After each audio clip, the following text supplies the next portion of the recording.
कैसे हैं आप सभी लोग। Meet once again into another video that's here we talk discuss about the cell and its organelles functions characteristic and importance. So अलग अलग topic पे अलग अलग बात करेंगे ऑर्गेनेल्स के बारे में एक अलग वीडियो में, मतलब न्यूक्लियस माइटोकॉन्ड्रिया सब के बारे में। सबसे पहले हम यहाँ पे बस सेल के बारे में बात करने वाले हैं, सेल के इसके फंक्शन डिस्कवरी के बारे में। तो चलो बिना टाइम वेस्ट की वीडियो को स्टार्ट करते हैं। Now we should discuss about what is cell. Cell क्या होता है? According to definition you have already learned about that practically, but what is practically, let us think that। मतलब definition तो आप सबने पढ़ा होगा, लेकिन आज हम उससे बात करने वाले हैं कि सेल क्या होता है। So cell is the basic building block of body which every human beings are made up of. So cells are the functional unit which carry on all metabolic activity of the body. Cell के through ही हमारे शरीर के सारे metabolic activities perform किए जाते हैं। So now about come to talk about the cell division. What is cell division? Cell are characterized in many ways just like according to the number, according to size और function और other two. Cell को हम किसी तरह से मतलब characterise कर सकते हैं। मीन जस्ट लाइक नंबर के according unicellular, multicellular according to size, eukaryotic cell and prokaryotic cell और भी कई तरीके से। तो सबसे पहले हम लोग बात करने वाले हैं नंबर के टाइप से। तो नंबर के हिसाब से we characterize. So according to number हम सेल्स को दो टाइप से डिफाइन करते हैं, एक यूनिसेलुलर और एक मल्टीसेलुलर। तो यूनिसेलुलर क्या होता है? जो ऑर्गेनिज्म एक सेल से बने होते हैं, सिर्फ ओनली वन सेल्स।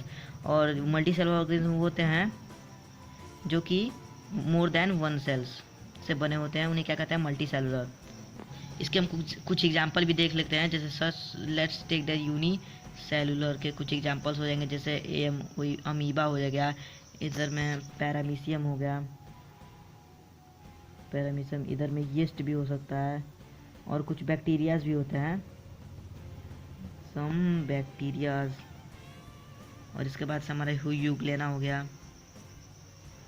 ये यीस्ट यही होता है जो कि मतलब वाइन को फ्रेगमेंटेशन काम करता है। और इधर में कुछ बैक्टीरिया हो जाए, सम बैक्टीरियाज।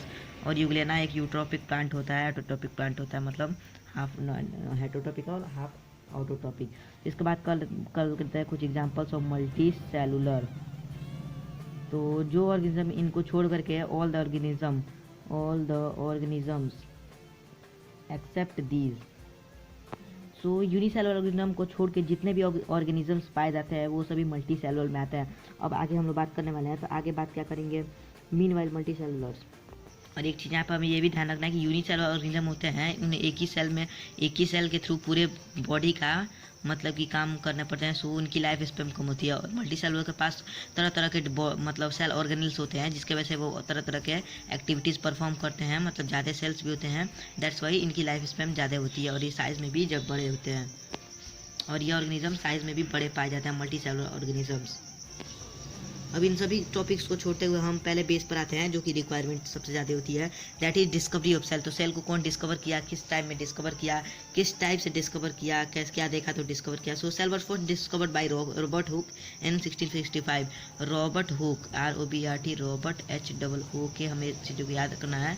इन 1665 first discovered cell.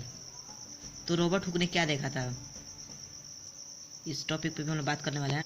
Robert Hooke ने क्या देखा था? एक हनी कॉम्ब स्ट्रक्चर देखा था, जो कि मतलब मधुमक्खी के छत्ते जैसा स्ट्रक्चर सेम रॉबर्ट हुक ने देखा था।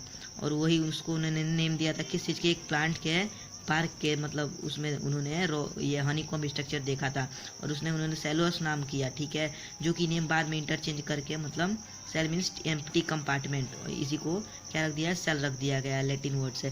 तो ये इन्होंने हनी कॉम्ब स्ट्रक्चर था जिन्होंने रॉबर्ट हुक ने देखा था।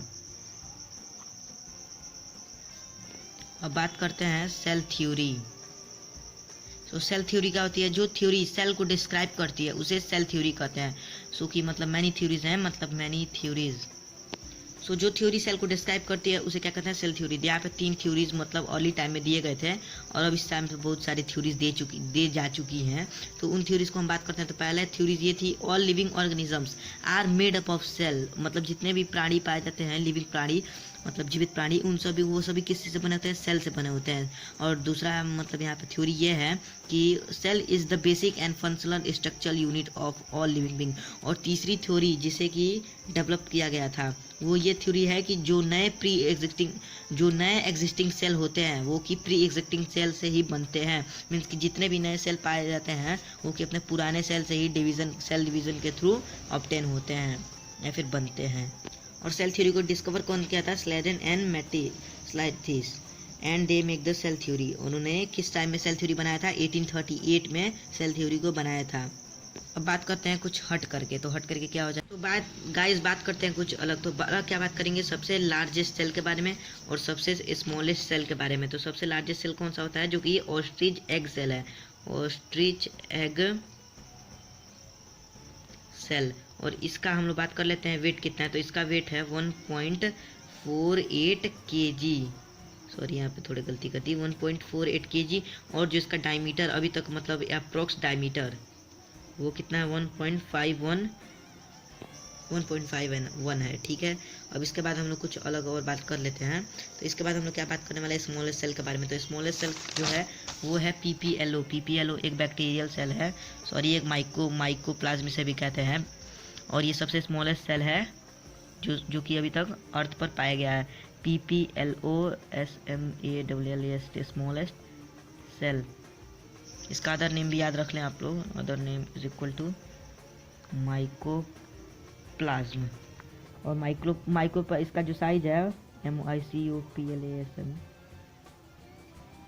साइज, इसका जो साइज है वो है 0.1 अबाउट 0.1 माइक्रोमीटर आपने पढ़ा हुआ। अब शेप ऑफ सेल भी बात कर लेते हैं। तो शेप मतलब सेल के कई शेप होते हैं, तो उसे भी हम लोग सब बात कर लेते हैं। SHAP शेप ऑफ सेल मतलब कई तरह का पाया जाता है। जैसे नर्व सेल होता है, वो क्या होता है? लार्ज होता है। सबसे लॉन्गेस्ट सेल जो होता है वो नर्व सेल पाया जाता है। लार्जेस्ट सेल बात करें तो गाइस सेल के कई शेप होते हैं। Spherical, elongated, thin, spiky, flattened, oval, biconcave, long, round और रॉड शेप।